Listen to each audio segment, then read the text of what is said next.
আজকে যে বইটা নিয়ে কথা বলছি সেটা আধুনিক বিজ্ঞানের জন্মকথা, মহাকাশ বিজ্ঞান থেকে আধুনিক বিজ্ঞান সেটা এবং একজন স্টাইলিস্ট হওয়ার কারণে আমি আগেই এর প্রচ্ছদটার ব্যাপারে কথা না বলে পারছি না। প্রচ্ছদটা অত্যন্ত সুন্দর হয়েছে। কিন্তু দুটো উন্নতও করা যেতে পারত। ১ম কথা আধুনিক বিজ্ঞানের জন্মকথা এই আধুনিক লেটারটা যেহেতু এখানে অনেকটা জায়গা কালো আছে, ফাঁকা আছে। তো আমি এখানে এইটুকু জায়গায় না রেখে এখানে রেখে তারপর বিজ্ঞান এটা বড় করে আর জন্মকথা নিচে রাখতে পারি। একই কালার দুবার করে না ব্যবহার করে আমি এটাকে হলুদ আর এটাকে ইয়ে করতে পারি নীল করতে পারি। অথবা আমি যদি এটাকে একটুখানি সাদা করতাম তাহলেও বেশ সুন্দর লাগতো। মহাকাশ বিজ্ঞান থেকে আধুনিক বিজ্ঞান যেটা এরকমভাবে না রেখে পুরো এক লাইন যদি দিতাম জিনিসটা আরো সুন্দর হতো। অর্থাৎ এটুকু তারপরে বড়, তারপরে আরো বড়, তারপরে পুরো লাইনটা। পুরো বইটার aesthetic আলাদাই পাল্টে যেত। এই বইটা দুটো অংশে বিভক্ত অর্থাৎ ব্লার্ব অংশ এবং এটার মেইন অংশ। এতে কি হয় বইটার ব্লার যদি নষ্ট হয়ে যায় তাহলে ভেতরের অংশটা সুরক্ষিত থাকে।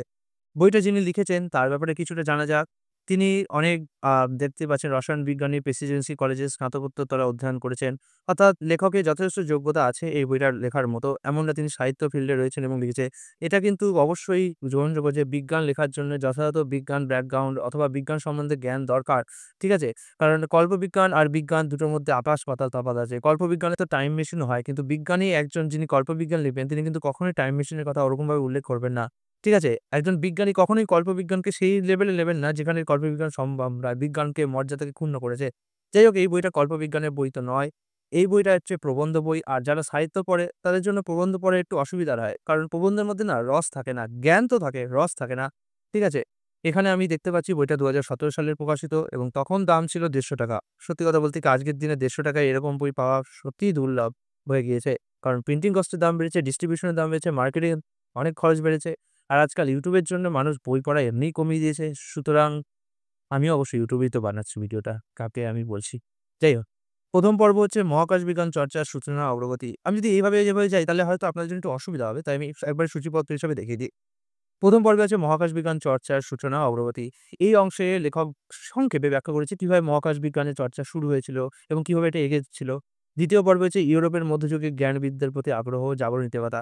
ইউরোপে চার্চ যেভাবে বিজ্ঞানকে দাবিয়ে রেখেছিল এবং যেখানে চার্চ যেরকম অদ্ভুত থিওরি পেশ করেছিল, অনেকে যখন আ কি বলবো? যখন আমাদের হিন্দু ধর্মের যখন সনাতন ধর্মের যখন ত্রুটি বের করে, তখন তারা অনেক সময় যে খ্রিস্টানরা যেগুলো বলেছে সেইগুলো উল্লেখ করে যে পৃথিবী নাকি কি আ ধর্ম নাকি বলে পৃথিবী নাকি গোল না চ্যাপ্টা।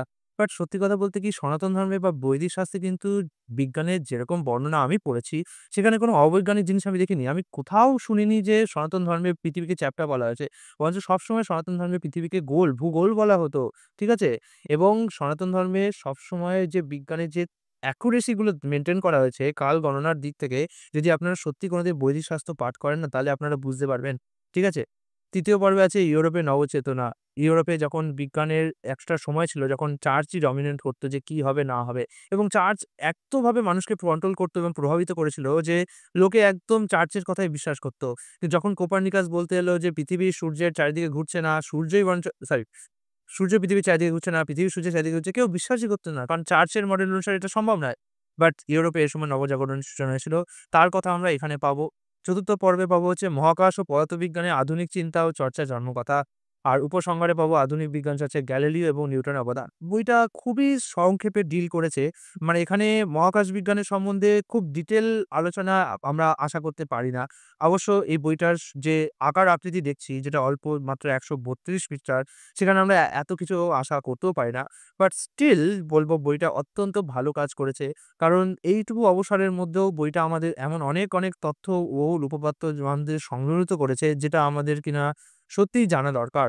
এই বইটা যারা মহাকাশ ব্যাপারে খুব আগ্রহী তাদের জন্য একটা বেসিক লেভেলের বই হয়ে যাবে। তারা হয়তো এই বইটা পড়ে অতটা স্যাটিসফাই ফিল করবেন না, যেটা আমি করিনি। কারণ আমি মহাকাশ লেভেলের ব্যাপারে অনেক কিছু জেনেছি।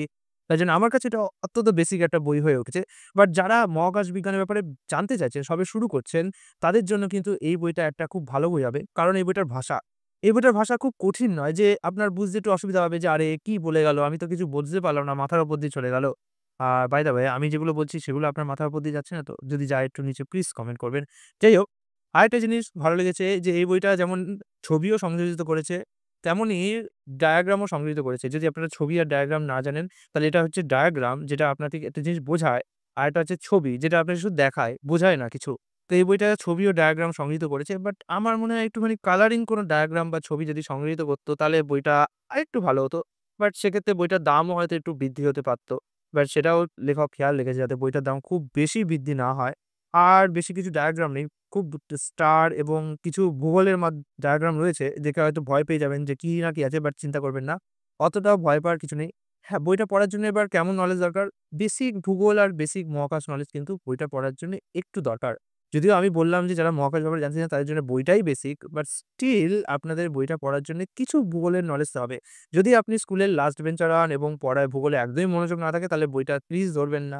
কারণ এই বইটা আপনাকে ভূগোলের জ্ঞান পদে, পদে টেস্ট করবে এবং হয়তো আপনি লজ্জা পেয়ে যাবেন যে ছি! যদি ওই সর্বাণী ম্যাডামের ভূগোল ক্লাসটা হয়তো করতাম তাহলে হয়তো আর এই বইটা পড়তে এত লজ্জা পেতে হতো না।